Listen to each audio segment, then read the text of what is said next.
À mon avis, oui. Oui, mais je poserai d'abord la question de savoir sur quels critères ont été recrutés Seedorf. Tout part de là.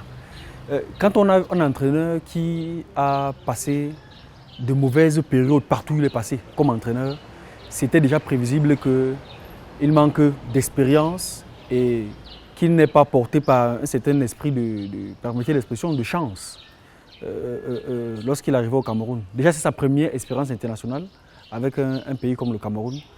La presse, à l'époque, lorsqu'il a été nommé, a essayé de parcourir, de faire un état de son parcours comme entraîneur et partout c'était négatif.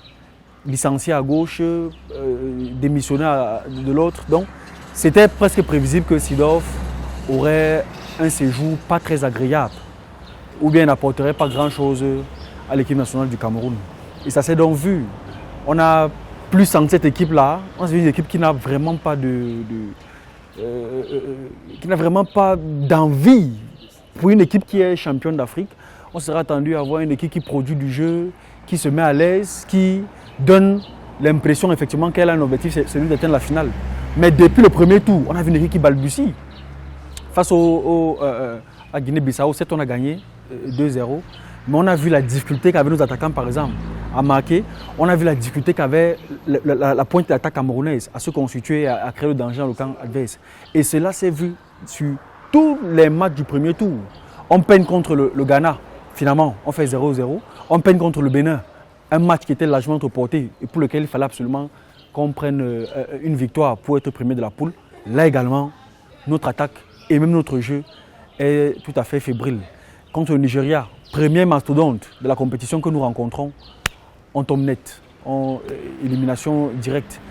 Malgré une rencontre qui, à un moment donné, a laissé présager d'une issue favorable. Parce que lorsque le Cameroun égalise et marque quelques minutes après, par l'entremise de Clinton J, on s'est dit que la victoire est presque acquise. Mais l'entraîneur fait un remplacement que personne n'a compris jusqu'à présent. A levé Mandjek qui constituait le grand rideau défensif à partir du milieu de terrain et fait entrer Zambo-Anguissa qui n'aurait pas dû rester sur le banc de touche. Il fait sortir Mandjek, il met Anguissa qui n'a pas les mêmes qualités que Georges Constant Mandjek. Et là, sur le coup, le Cameroun prend 2 buts en l'espace de 2 minutes. Ça traduisait déjà une manque de lecture de jeu, vous voyez, un déficit tactique pour Clarence Seedorf qui, soit dit en passant, a aligné 4 équipes, 4 stratégies durant les matchs du premier tour. Et puis, durant toute la compétition. Et puis, comment ne pas revenir sur la phase des éliminatoires où le Cameroun n'a pas du tout montré son visage habituel. La seule rencontre alléchante ou même plaisante que le Cameroun a disputée, c'est contre le Comore, ici à Yaoundé. Tous les matchs, on n'arrivait pas à trouver un match de référence pour Clarence Seedorf. C'est contre le Comore qu'on a vu quand même une équipe un peu concurrente, un peu techniquement assise. Et le match contre la Guinée-Bissau, le premier match de la CAN, a laissé penser que Seedorf avait déjà trouvé son équipe type, avait déjà trouvé sa stratégie. Mais que non. Lorsqu'on arrive contre le Ghana, c'est une autre équipe qui joue, une autre stratégie. Contre le Bénin, pareil. Contre le Nigeria, c'était là l'hécatombe. Donc, à mon sens, le licenciement de Seedorf ne pouvait pas tarder. On ne pouvait pas attendre plus que ça. Et on a très bien aussi vu qu'il n'était pas le grand maître de son effectif.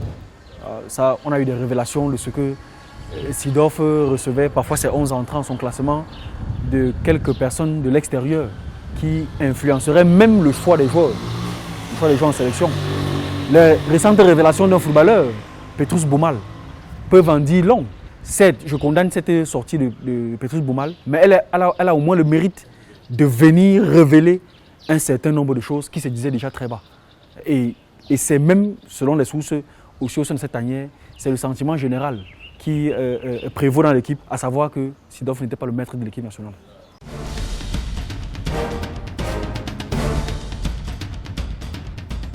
Je vais vous faire remarquer que cette clause sur la durée, avait fait l'objet d'un long débat. Toute une nuit, on a pris toute une nuit pour négocier cet aspect-là précis. Parce que Seedorf était catégorique, 4 ans ou rien. les discussions se sont prolongées jusqu'à pratiquement 2 heures du matin. Cela traduisait déjà la non-volonté du gouvernement camerounais de lui donner autant de temps. Surtout qu'on savait que Seedorf n'avait pas une expérience internationale et qu'il venait apprendre. Il venait apprendre. Il est encore à ses débuts comme entraîneur et il n'a jamais coaché l'équipe nationale. Il venait effectivement faire ses premiers pas. Le gouvernement camerounais avait été très réticent, y compris la Fédération comme le football, de lui accorder 4 ans. Mais au fur et à mesure des conciliabules et tout, puisque cela durait, il y avait, tout était presque prêt pour la signature, on a juste ajouté une petite clause, celle qu'on pouvait résilier ce contrat au cas où les résultats ne suivaient pas. Je crois que c'est ce qu'on a fait. On a profité de cela. L'État du Cameroun a voulu se protéger en incluant la clause sur le résultat. Et c'est elle aujourd'hui qui permet qu'on mette Seedorf de côté. Le Cameroun n'a pas de mémoire des journalistes. On n'a pas cette habitude au Cameroun de garder longtemps les entraîneurs. Le seul entraîneur qui a mis plus de 3 ans à la tanière s'appelle Wilfried Schäfer, entre 2001 et 2004, si mes souvenirs sont exacts. Voilà, donc on n'a pas cette culture de la préparation sur le long terme. Au Cameroun, c'est le résultat immédiat. Quand on signe un contrat à l'entraîneur, l'un des points sur lesquels on l'attend, c'est le résultat. Et encore que le résultat ne garantit pas son maintien. Je vous dirais que Pierre Lechantre a gagné la CAN 2000, il s'est fait virer. Hugo Boss a gagné la CAN 2017, il s'est fait virer. Donc au Cameroun, c'est un pays extrêmement compliqué. On peut bien vous signer 4 ans et vous ne faites que 2. Vous pouvez signer 2 ans et finalement vous n'en faites qu'un, même si vous avez le résultat. Ça, c'est une particularité camerounaise. Et cela traduit très bien la mauvaise gestion, le mauvais management de cette équipe nationale. Voilà. Donc, et même, je dirais, l'extrême politisation des Lions indomptables. C'est tout cela.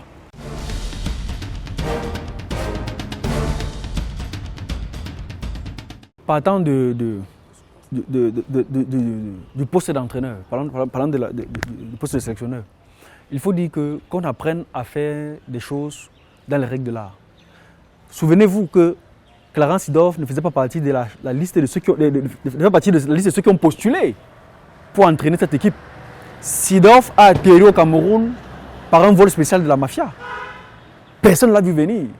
Maintenant, c'est grâce à certaines personnes, notamment certains anciens footballeurs, ou bien l'un des plus grands footballeurs du Cameroun, que Seedorf atterrit au Cameroun.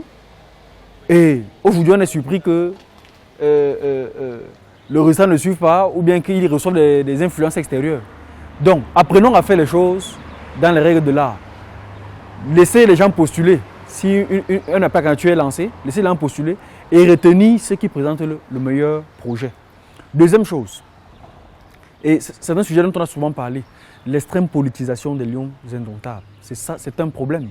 Le gouvernement ne veut pas lâcher prise parce qu'il veut contrôler absolument les victoires et les récupérer politiquement.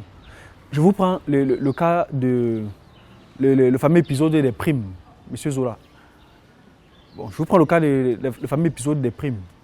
Pour vous dire qu'ailleurs, ce n'est pas nécessairement dans les pays qu'on prend comme référence, où on va par exemple chercher des aspects comme la charte de bonne conduite à l'équipe nationale. Dans ces pays-là, pour les prendre définitivement comme exemple, ce n'est pas le ministre des Sports, l'homme politique, qui désigne le technicien du football. Ce n'est pas lui, c'est la fédération. Revenons à l'orthodoxie, laissons l'équipe nationale entre les mains de la fédération. Laissons cette fédération-là gérer les Lions indomptables, payer les primes parce qu'elle a les moyens de le faire. Je vous ramène aux dernières élections à la FECAFOOT où beaucoup de candidats, ou la plupart des candidats sérieux, dans leur programme, proposaient de prendre l'entière gestion des sélections nationales. C'est pour vous dire que c'est faisable. Et Samuel Eto'o, qui est un éminent footballeur camerounais, lui-même l'a souvent dit que la fédération peut elle-même gérer, sans besoin de soutien de l'État, gérer les sélections nationales pour les déplacements, les voyages, pour les primes, pour autres aspects. Mais maintenant, l'État peut rester celui qui supervise, qui contrôle, qui régule, comme c'est son rôle, qui régule la gestion des sélections nationales. Parce que d'une manière ou d'une autre, la mise en compétition des sélections nationales engage l'image du Cameroun et l'État doit avoir un droit de regard. Mais sauf qu'ici, son droit de regard aliène plutôt cette équipe et amène un certain nombre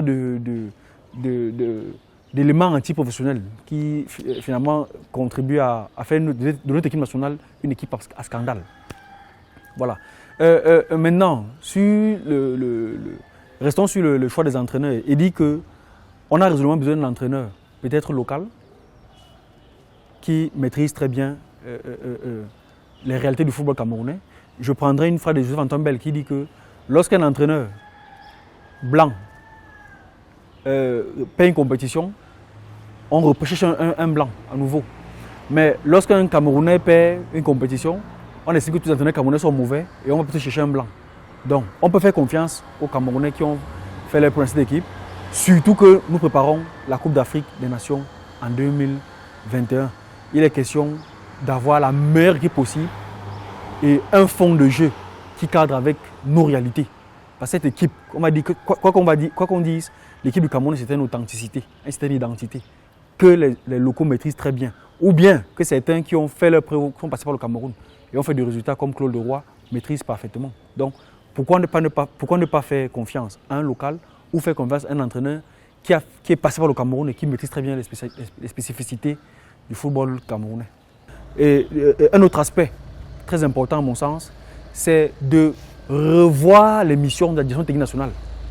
Quel est résolument un droit de regard sur les sélections nationales A? C'est très important, que ce soit pour le football féminin ou le football masculin, que la direction technique nationale ait un droit de regard sur l'équipe nationale A. Et vous verrez très bien qu'un entraîneur national qui encadre la sélection nationale A', un entraîneur national qui a un droit de regard sur l'équipe nationale Fagnon, ça peut créer quelque chose. Ça peut nous ramener de bonnes générations comme celle de 90, où on avait pris des jeunes dans les villages ici pour aller jouer la Coupe du Monde. Donc c'est mon avis.